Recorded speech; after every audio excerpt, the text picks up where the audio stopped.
Hello future soldiers, NDA 2025 target 14 सितंबर 2025। Exam almost आ गया है। जो भी स्टूडेंट ने तैयारी करी है वो अच्छा करेगा, लेकिन जो लास्ट के 3 दिन हैं उनको अच्छे से इफ़ेक्टिवली कैसे यूटिलाइज करें, ये भी बहुत ज़्यादा इंपॉर्टेंट रोल प्ले करेगा आपकी एग्ज़ाम में।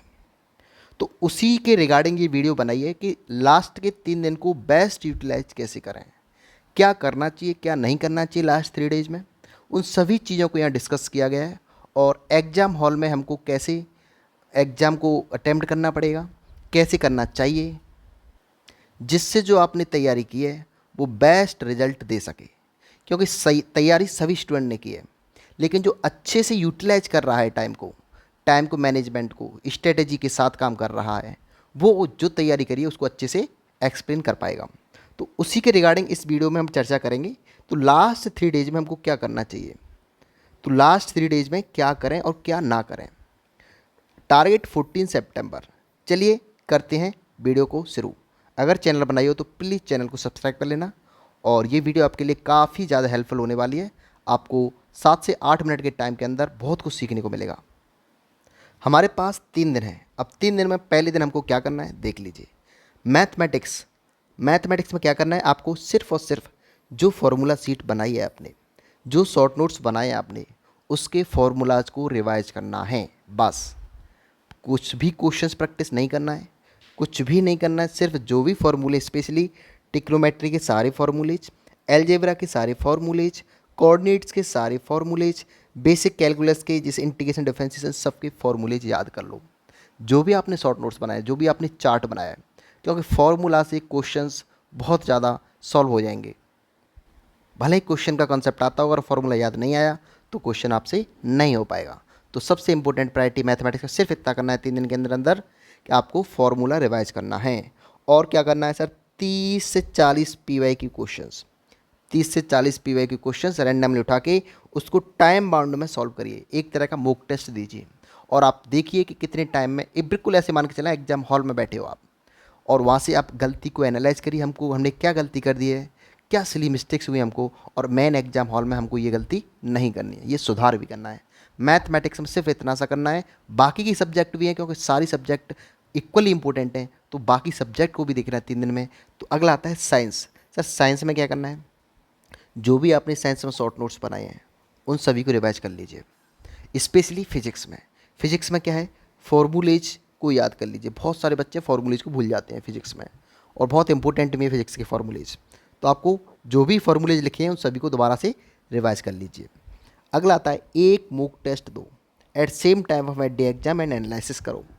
जो भी एनडीए का एग्जाम का टाइम होता है उसी टाइम पर बैठ के आप एक मॉक टेस्ट दीजिए साइंस का, और उस मॉक टेस्ट को एनालिसिस करिए और उसमें देखिए कि हम कहाँ गलती कर रहे हैं, कहाँ सिली मिस्टेक्स कर रहे हैं, और उसको कैसे हम उसको मेन एग्जाम में हम बचा जा सकता है। तो ये काफ़ी इंपॉर्टेंट हो जाता है। आपको मैथ और साइंस डे फर्स्ट में ख़त्म कर देनी है। उसके बाद आता है डे सेकंड। डे सेकंड में आपको पिक करना है English and GS. Sir English में क्या करना है, इंग्लिश में कुछ भी ज़्यादा नहीं करना है। अब जो पढ़ना था, जिस स्टूडेंट को पढ़ना था वो पढ़ लिया है। सिर्फ और सिर्फ खेल है रिवीजन का और प्रैक्टिस का और स्ट्रेटेजी का। अब वही चीज़ समझनी हमको 3 दिन में, कौन सा रिवीजन, कौन सा प्रैक्टिस और कौन सी स्ट्रेटेजी अपनाए कि हमने जो तैयारी करी वो बेस्ट यूटिलाइज हो सके। तो अब इंग्लिश में क्या है, इंग्लिश में सिर्फ और सिर्फ ग्रामर के रूल्स पढ़ लीजिए, उनको रिवाइज कर लीजिए।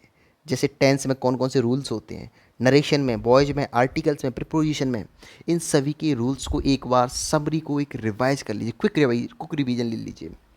जो भी आपके कॉन्सेप्ट होंगे वो वापस से रिकॉल हो जाएंगे, और एग्जाम हॉल में भी आप अच्छे से रिकॉल कर सकते हो। उसके बाद वोकैब में क्या करना है, वोकैब में ईडीएम, फ्रेजेस, सिनोनिम, एंटोनिम्स, ये आप एक, अगर आपके पास कुछ इंपॉर्टेंट स्टार लगे हुए हैं तो उनको रिवाइज कर लीजिए कि ये हमारे पास ये इंपॉर्टेंट है। वोकैब में सिर्फ इतना करना। उसके बाद एक इंग्लिश का मॉक टेस्ट लगा दीजिए सेम टाइम बाउंड में, और उसमें देखिए अगेन वही चीज़, मॉक टेस्ट लगाना है, एनालिसिस करना है, कहाँ गलती हुई है, कहाँ से मिस्टेक हुई, उस सबको दोबारा से एग्जाम हॉल में नहीं करना है, वही यही सुधार करना है। उसके बाद आता है सर जीएस में क्या करना है। जीएस में अगर आपके पास शॉर्ट नोट्स हैं तो सिर्फ उसी को रिवाइज करना है। शॉर्ट नोट्स को, उसमें इंपॉर्टेंट डेट्स, कॉन्स्टिट्यूशन के बारे में थोड़ा बहुत, ज़्यादा नहीं पूछा जाता है बट कॉन्स्टिट्यूशन काफ़ी पूछा जाता है, और आर्टिकल्स के बारे में पढ़ लेना। बस इतनी सी बेसिक चीज़ें जो आपके पास शॉर्ट नोट्स के फॉर्म में होंगी उन सभी को रिवाइज करना है। उसके बाद एक मॉक टेस्ट दे लेना। उसके बाद करंट अफेयर पे आना है। करंट अफेयर काफ़ी इंपॉर्टेंट है। सर कितने दिन का करंट अफेयर पढ़ेंगे?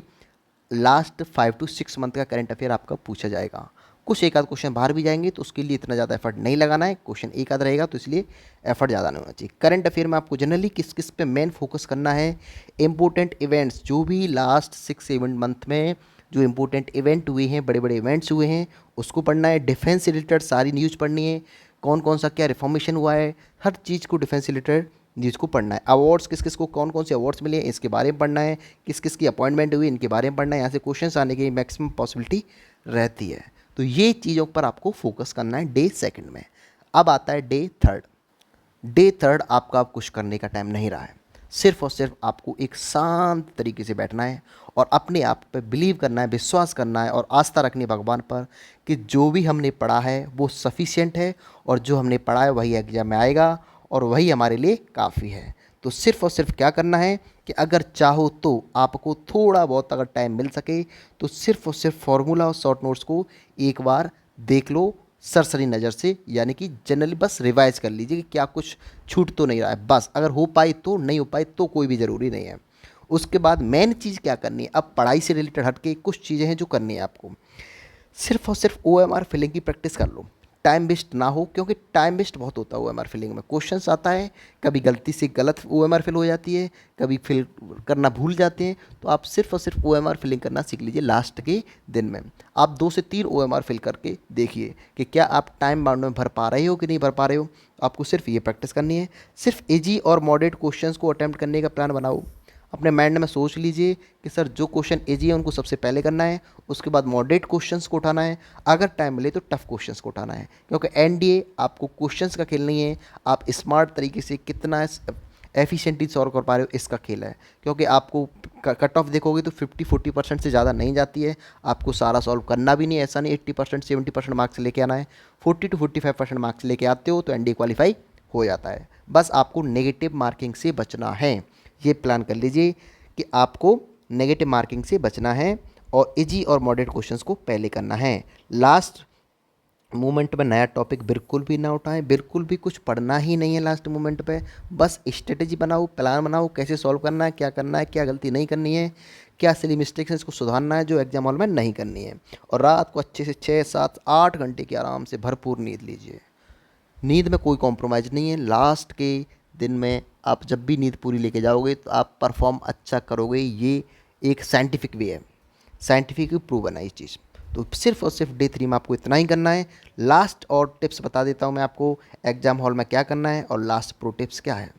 अब एग्जाम डे, जब भी एग्जाम है, जिस दिन भी एग्जाम है 14 सितंबर को, तब आपको क्या करना है, पहले इजी क्वेश्चंस को करना है, फिर मीडियम वाले को, मॉडरेट के लिए अगर टाइम बचता है तो सिर्फ वही करना है।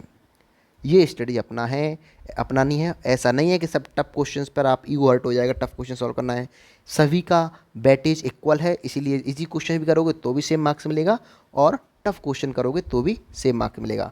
नेगेटिव मार्किंग से बिल्कुल भी बचना है, बिल्कुल भी बचना है। गैस करना कम करो, क्योंकि नेगेटिव मार्किंग ही मेन खेल है यहाँ पर। वॉच पर नज़र रखो, टाइम मैनेजमेंट करो। ऐसा नहीं हो कि OMR फिलिंग रह जाए आपसे और आप क्वेश्चन सॉल्व कर लो, OMR फिलिंग ना हो पाए। तो ये सबसे इंपॉर्टेंट, टाइम मैनेजमेंट सबसे ज़्यादा इंपॉर्टेंट है। और कॉन्फिडेंट रहो, जो आपने पढ़ा है वो काफ़ी है और जो पढ़ा है वही आएगा। बस इतना सा आपको याद रखना है। चैनल पर नए हो तो प्लीज़ चैनल को सब्सक्राइब कर लेना। चलिए मिलते हैं अगली वीडियो में, तब तक के लिए बाय।